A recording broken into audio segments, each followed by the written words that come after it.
Good evening and welcome to This Week in Turkey. A 6.8 magnitude earthquake hit the eastern Anatolian province of Elazığ on Friday, January 24. The earthquake led to the death of 41 people and injury of some 1,600 others. Tremors were also felt in neighboring countries, including Syria and Georgia. The initial quake, centered at the Sivrice province of Elazığ, was followed by a total 948 aftershocks, and 21 of those were above 4.0 magnitude. Out of 1,607 injured people, 1,515 have been discharged from the hospitals, while 45 people who were trapped under the debris of houses and buildings were rescued, the Disaster and Emergency Management Authority stated. AFAD further stated that 24,402 tents, 26,501 beds, 62,963 blankets, and 3,652 heaters have been sent to the region. The frigid weather is the biggest challenge faced by the survivors who have spent nights outside. Some 34,000 hot meals, over 13,000 breakfast packages, and 7,000 servings of soup have been distributed to those affected by the quake, AFAD said. AFAD's fundraising campaign for Elazığ and Malatya has raised a reported 60 million Turkish liras. The AFAD General Directorate has also transferred 3 million liras to both the Elazığ Governor's Office and the Malatya Governor's Office to be used as needed. A team of surveyors is still assessing the destruction caused by the earthquake, with initial reports suggesting that out of 2,945 buildings, 87 were demolished, while 1,287 were seriously damaged and 876 suffered minor damage, the state-run Anatolian agency reported. Interior Minister Süleyman Soylu said the government would provide financial support to those whose homes were damaged. Some 2,000 temporary homes would be built in 15 days, and some schools and mosques were now being used as shelters, he added. Urbanization Minister Murat Kurum said authorities have started demolishing damaged buildings in Elazığ. Construction of some 2,000 new houses in the province was expected to be completed by year-end, he added. Meanwhile, People's Democratic Party has claimed that humanitarian aid packages organized by HDP-held Ergani municipality of Diyarbakır to be sent to earthquake-struck Elazığ were blocked by Interior Minister Soylu. Soylu gave directives on television that the aid packages be blocked off, ordering this to the local authorities. The governor's office immediately followed through on this and arranged that aid packages not from the government be turned away, the HDP noted in a tweet on January 26. Turkey has a history of powerful earthquakes. More than 17,000 people were killed in August 1999 when a 7.6 magnitude quake struck Izmit, a city southeast of Istanbul. In 2011, a quake in the eastern province of Van killed more than 500. In the wake of the deadly earthquake that hit Elazığ last Friday, the government has been criticized for its lack of preparedness, including its inaction to take precautions against a possible earthquake of 7 magnitude that is predicted to hit Istanbul. Main opposition Republicans People Party chair Kemal Kılıçdaroğlu spoke at the weekly group meeting of his party on January 28, reminding that a total of 65 billion lira earthquake tax was collected from the citizens between 2004 and 2019. The CHP chair indicated that this figure meant $34 billion.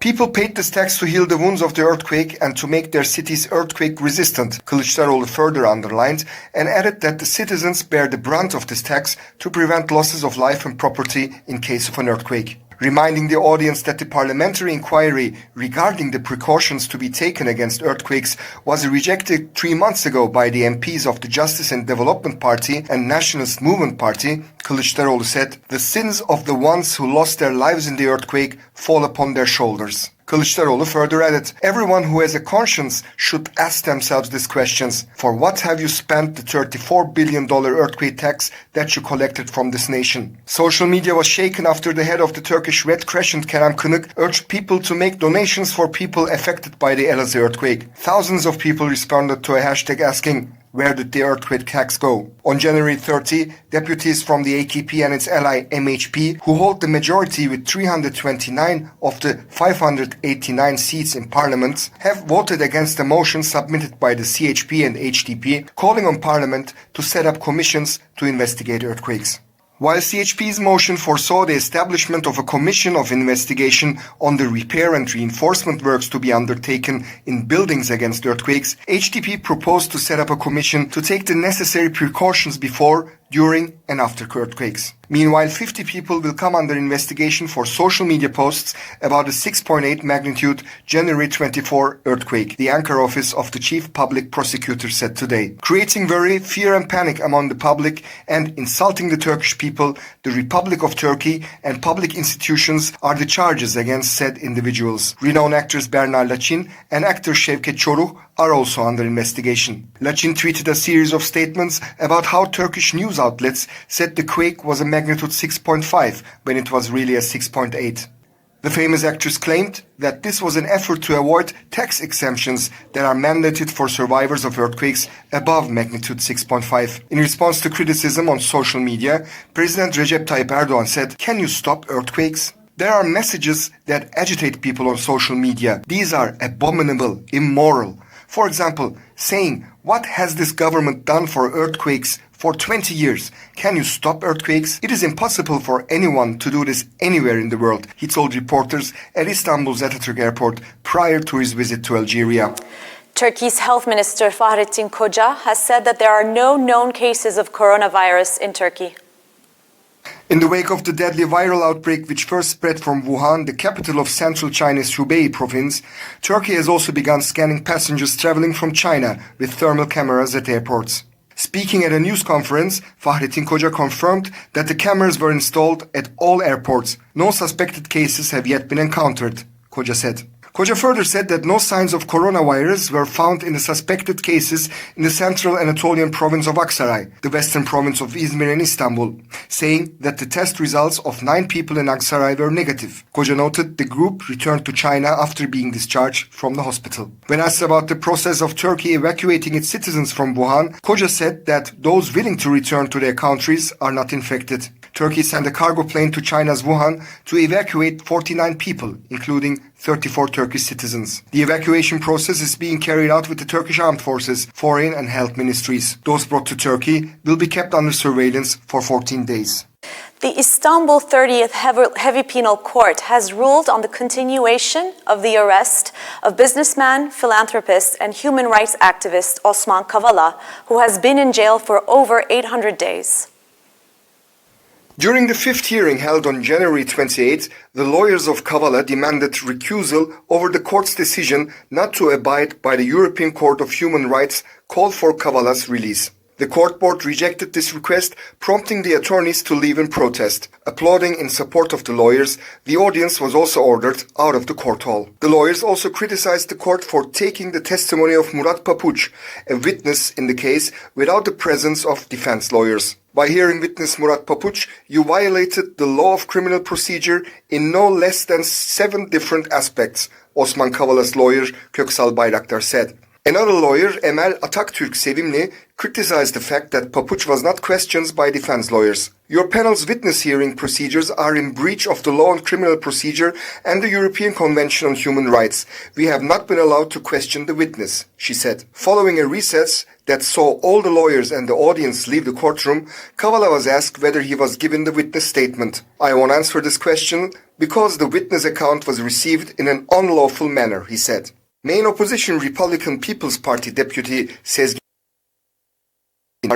meanwhile objected to the court for trying to hear Kavala without his lawyers. "You cannot hear a defendant without his lawyers. You cannot continue the hearing in this manner," Tanrıkulu said, which was followed by the chief judge ordering the lawmaker out of the courtroom. The court has ruled that the arrest of Osman Kavala shall continue. The court has ruled for the continuation of his arrest on the grounds that the European Court of Human Rights verdict on Osman Kavala has not become definite, and the Constitutional Court previously concluded that there was no violation of rights in his arrest. Kavala is accused of being one of the managers and organizers of 2013 Gezi Park protests, which took place in Istanbul's Taksim Square, following harsh government response to a group of protesters trying to prevent the cutting down of trees for a large development project planned by the government. He was arrested in 2017 on suspicion of attempting to overthrow the government and the constitutional order through force and violence. In addition to the charges related to the Gezi Park protests, Kavala also faces those related to the July 15, 2016 failed coup attempt. The ECHR has recently ruled that Turkey violated Kavala's rights while also calling for his immediate release. This evening I have human rights defender and journalist Murat Çelikkan on our Skype line. Good evening, Mr. Çelikkan. Thank you for joining us. Good evening. Thank you for inviting me. So, Mr. Kavala has been sent back to jail this Tuesday, according to a Turkish court's decision. However, the European Court of Human Rights has called on Turkey to release Mr. Kavala immediately. However, Turkey has defied this ruling. So, will there be any repercussions for defying this ruling? And what is Turkey trying to do by ignoring the ruling? Well, first of all, will there be repercussions? I don't think that there will be immediate repercussions which can affect the imprisonment of Mr. Kavala, because the court defies this ruling in the sense that it's not a finalized decision by the European Court of Human Rights, whereas most of the people of law or lawyers claim that because of the decision says that there is a violation of Article 18 at the same time, there should be a release immediately. So what we can see now is, as before, as like in the Demirtaş's case, the court is cheating against the rule of law, which means they will most probably try to give a verdict before this European Court of Human Rights decision will be finalized, and then claim that it's no longer valid because it was about unfair imprisonment pre-verdict unfair imprisonment, whereas now they have a verdict. So what can be expected, unfortunately, is in a very short period of time, the court will decide give a verdict for lifetime imprisonment, most probably, Mr. Kavala and the rest of ones who are accused. So the West is also closely following Mr. Kavala's trial, and this has been known to disturb President Erdogan. What does Erdogan stand to gain by keeping Mr. Kavala in lockdown, do you think? Well, the West is following, yes, but just following. If you look at the relations of EU countries one by one to Turkey, economic relations, there has been no changes in those relations. Although the EU very slowly acted to just diminish the grants for pre-application to Turkey, we don't see any other sanctions or policies so that rule of law and democratic values and respect for human rights can be restored again in Turkey. So as long as there is a bilateral agreement, economic agreement between EU countries and Turkey, why should anyone take the EU or EU countries seriously? Well, Mr. Kavala and others are being kept under lockdown due to security concerns. And while the indictment itself is quite fictional, Kavala poses a threat to Turkey or the President Erdogan. In what ways do you think Mr. Kavala is a threat to the Turkish government? I don't think Mr. Kavala is a threat to the Turkish government. And by no means. The reason maybe he was selected at the beginning was for, as we might say, for negotiations with the West. Because when he was detained, the claim, according to the pro-government newspapers, was he was collaborating with American agents. Then, after he was detained, came the Gezi indictment, which at the beginning was not relevant. So I don't think that Mr. Kavala is any threat, but he is detained and indicted because of fear politics. The government shows that anyone who can, in democratic means and respect to human rights, oppose some of the government policies and violations of human rights can be detained, can be indicted, even convicted. And this is a part of the field politics. And when we look at the indictment and when we look at the witnesses accepted by the court, this means that anyone can be an enemy or a threat to the so-called security of the state that can be indicted. So this is the maybe result of these policies, not because that Mr. Kavala himself is a threat. No, of course not. I mean, it's in the sense that he's an ideological threat, since the indictment itself is fictional, and so there's no actual reason for him to be in lockdown for since 800 days. But lastly, Mr. Çelikkan, as a human rights defender yourself, how optimistic are you for Turkey's near future in this regard? Well, not very. I'm not very optimistic, unfortunately, because we couldn't talk about freedom of speech in Turkey or freedom of assembly, but now we can hardly talk about rule of law in Turkey, which is very dangerous, because it creates a severe deterioration in the system which is called a democracy. And when there is no rule of law, as we have seen in Mr. Kavala's case, because by not releasing them according to the decisions of the European Court of Human Rights, and by procedural violations of the court against him, and which is not only, unfortunately, in Mr. Kavala's case, it's the same when in other cases against human rights defenders, journalists, or politicians. or in opposition. So, unfortunately, I'm not optimistic, I can say.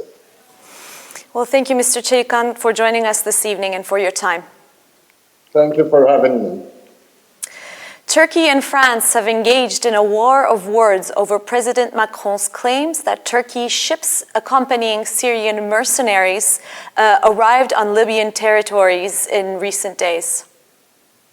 Addressing reporters after his meeting with the Prime Minister of Greece on January 29, President Macron said, "These past few days, we have seen Turkish warships accompanied by Syrian mercenaries arrive on Libyan soil. This is a serious and explicit infringement of what was agreed upon in Berlin." He also dismissed the maritime deal agreed by Turkey and Libya's UN-recognized Government of National Accord in late 2019 as a void document with no legal or political standing. France supports Greece and Cyprus with regards to the sovereignty in their maritime zones and, along with our European partners, condemns Turkey's intrusions and provocations, Macron said. "I must reiterate that the prerequisite for any political solution in Libya is the cancellation of this document," he added. Spokesperson for the Ministry of Foreign Affairs of Turkey, Hami Aksoy, has denounced Macron's remarks as unrealistic claims, blaming France for Libya's instability. "The main actor responsible for the problems in Libya since the crisis started in 2011 is France," Aksoy said. "It's no secret that this country has given unconditional support to Haftar in order to have a say regarding natural resources in Libya," he added. Aksoy said France's support, alongside other countries giving military assistance to Haftar, who is attacking the legitimate government, was the most serious threat to Libya's territorial integrity and sovereignty. The Turkish ministry spokesman added, "If France wants to contribute to decisions of the Berlin Conference being applied, it should first end its support for Haftar." President Erdogan has dismissed President Trump's Middle East peace plan as absolutely unacceptable and accused it of legitimizing Israel's occupation. US President Trump revealed on Tuesday the long-awaited plan aimed at resolving the Israeli-Palestinian conflict, saying Jerusalem would remain Israel's undivided capital. As part of the plan, future Palestinian statehood would be based on a series of strict conditions, including requiring the future state to be demilitarized. The plan also lets Israel annex West Bank settlements and would also end hopes for a so-called right of return. Palestinians who fled or were forced out when the Jewish state was created in 1948 and their millions of descendants would no longer have a case to go back. President Erdogan asserted that the plan will not serve peace and resolution in the region. This is a plan to ignore the rights of the Palestinians and legitimize Israel's occupation, Erdogan told reporters on his plane returning from a trip to Senegal. Jerusalem is sacred to Muslims. The plan to give Jerusalem to Israel can never be accepted, Erdogan said. Turkey's foreign ministry also released a statement which read, "The United States' so-called peace plan is stillborn. This is an annexation plan aimed at killing a two-state solution and extorting the Palestinian territory. Palestinian people and its land cannot be bought for money. We will not allow any step that will legitimize Israel's occupation and persecution. We will always stand by brotherly Palestinian people. We will work for an independent Palestine in the Palestinian territory," the ministry said. "We will not support any plan that is not accepted by Palestine. There will be no peace in the Middle East without an end to the occupation policies." HSBC is considering selling its Turkey business amid concerns about the country's volatile currency and economic outlook, according to a news report released by Reuters on January 29. As part of broader cost-cutting measures under interim chief executive Noel Quinn, the bank is also seeking to sell or shrink its business in some other markets, the sources said. These include countries where it has small-scale operations that struggle to compete with local players, including Armenia, Greece and Oman, they said. HSBC will seek to sell its banking business in Turkey if it can find a local buyer, but no final decision has yet been taken. The bank's retreat from Turkey, where it has operated since 1990, would be one of the biggest exits from a country it has made in recent years. HSBC has already shrunk its presence from some 315 branches and around 6,000 staff in 2013 to around 80 branches and 2,000 staff as of September last year, according to data from the Banks Association of Turkey. Turkey has been a problem country for HSBC in recent years, as volatility in the lira and economic problems have hit its returns, with the bank flagging rising expected loan losses there in its 2018 annual report. Interim CEO Quinn is expected to announce his cost-cutting measures when the bank reports annual results and its new strategy on February 18. That's all from This Week in Turkey. See you next Friday at 9 p.m. Good night.